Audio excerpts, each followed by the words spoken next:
This channel does not promote any violent, harmful, or illegal activities. All content provided by this channel is meant for an educational purpose only.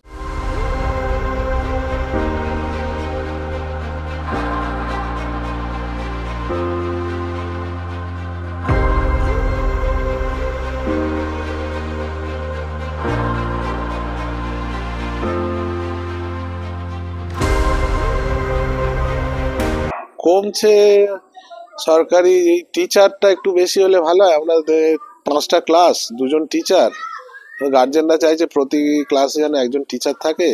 তাও ঠিক সে ভরসা পাচ্ছে না যে teacher নেই, কি একজন টিচার সবসময় 5টা ক্লাস কি করে নেবে।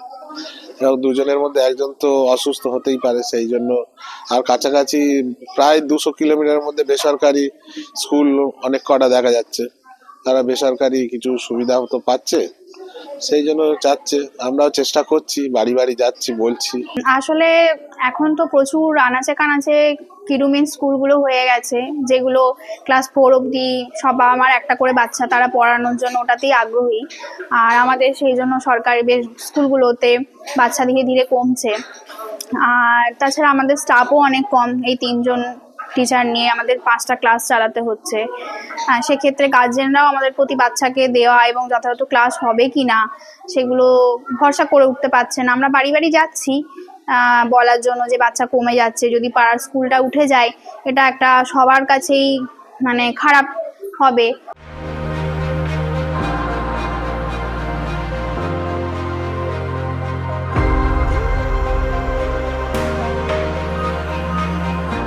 ভালো করে লক্ষ্য করে শিক্ষকদের উপর একটা চাপ সৃষ্টি করে যে সময় মতো আসতে হবে, ছাত্রছাত্রীদেরকে পড়াতে হবে, প্রয়োজনে ছাত্রছাত্রীদের বাড়িতে ভিজিট করতে হবে, তাদের মূল সমস্যাগুলো কি জানতে হবে, গার্ডিয়ানের সঙ্গে আলোচনা করতে হবে।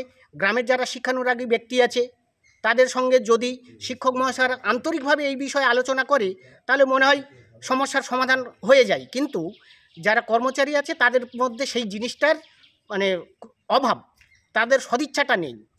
এইটা হচ্ছে এটা করার, ছাত্ররা ড্রপ আউট হয়ে যাবার এই স্কুল থেকে, এটা একটা বড় কারণ। আমাদের মনে হয় মূল কারণ স্কুলের টিচাররা। কারণ এখানে বিগত 9 বছর ধরে স্কুলটা এইভাবে চলছে, ছাত্রও ছিল, কিন্তু আস্তে আস্তে এমন মনে হচ্ছে গ্রামের গার্জেনরা দেখছে যে স্কুলের টিচার ঠিক টাইম মতো আসে না। ছাত্র ভর্তি থাকা সত্ত্বেও পরে অনেকে কুইট করেছে, এখান থেকে তুলে নিয়ে কেজি স্কুলে দিয়েছে। কারণ এখানে পড়ার মান টিচাররা সেইভাবে তুলতে পারেনি। কারণ এখানে থেকে আমরা মানুষ হয়েছি, বিগত কয়েক বছর স্কুলটার প্রতি কোনো লক্ষ্যই নেই। আসে যায়, ঠিক টাইমে আসে না। স্কুলে ছাত্ররা যারা আসে পড়াশোনা তেমন পাচ্ছে না টিচারদের কাছ থেকে।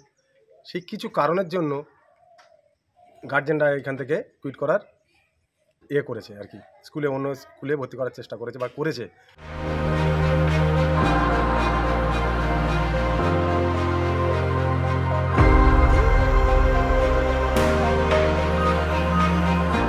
প্রথমত সরকারি যে স্কুলগুলো প্রাইমারি স্কুলগুলো পরিকাঠামোর ভীষণ অভাব, এবং শিক্ষা ব্যবস্থা নিয়ে বর্তমানে প্রচুর পরিমাণে রাজনীতি তথা ব্যবসা আরম্ভ হয়ে গেছে, যার ফলে সরকারি স্কুলগুলো বন্ধ হয়ে যাচ্ছে আর বেসরকারি স্কুলগুলোর উত্থান হচ্ছে। কারণ আমি যদি একজন গার্জেন হই, আমি নিশ্চয়ই দেখবো না যে একটা বাচ্চা তার পড়াশোনা বা তার পড়াশোনার অবনতি ঘটুক। আমি সবসময় চাইবো একটা বেস্ট এডুকেশন দেওয়ার।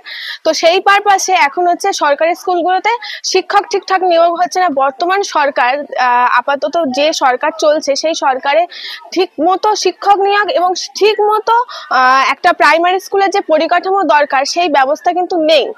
আর এই বর্তমান সরকারের থেকে শুরু করে শিক্ষা ব্যবস্থাকে নিয়ে যে হারে রাজনীতি করা হচ্ছে, আমার মনে হয় কোনো কিছু রং না দেখেই এই শিক্ষা ব্যবস্থার উপর নজর দেওয়া উচিত। আমরা এই তো বললাম যে বন্ধ করাটা কোনো ব্যাপার নয়, আমরা বন্ধ করার পথেও এগোচ্ছি না। আমরা চাইছি স্কুলগুলো যাতে আবার স্বমহিমায় ফিরে আসে, ছাত্রছাত্রী যাতে ভর্তি হতে পারে। তাদের ঠিক অসুবিধাটা কি, যে কারণে অভিভাবকরা ছেলে মেয়েদের ভর্তি করছে না, আমরা সেইটাকে প্রথমে আইডেন্টিফাই করতে চাইছি। ধরুন হলোই না, তাহলে কী করবে পরবর্তী? না, প্রথমে নেগেটিভ ভাবছি না, হবে আমি প্রত্যাশা রাখছি। কারণ আমাদের পপুলেশনও যথেষ্ট দক্ষিণ 24 পরগনার, এডুকেশান স্ট্রাকচারটাও খুব ভালো, আমরা আমাদের শিক্ষকদের প্রতি খুবই আস্থাশীল। আমরা তবু একটা ড্রাইভ দেব আগামী 2 মাসের মধ্যে, তারপরে আমি বলতে পারবো কতটা আমরা রিকভারি করতে পারবো।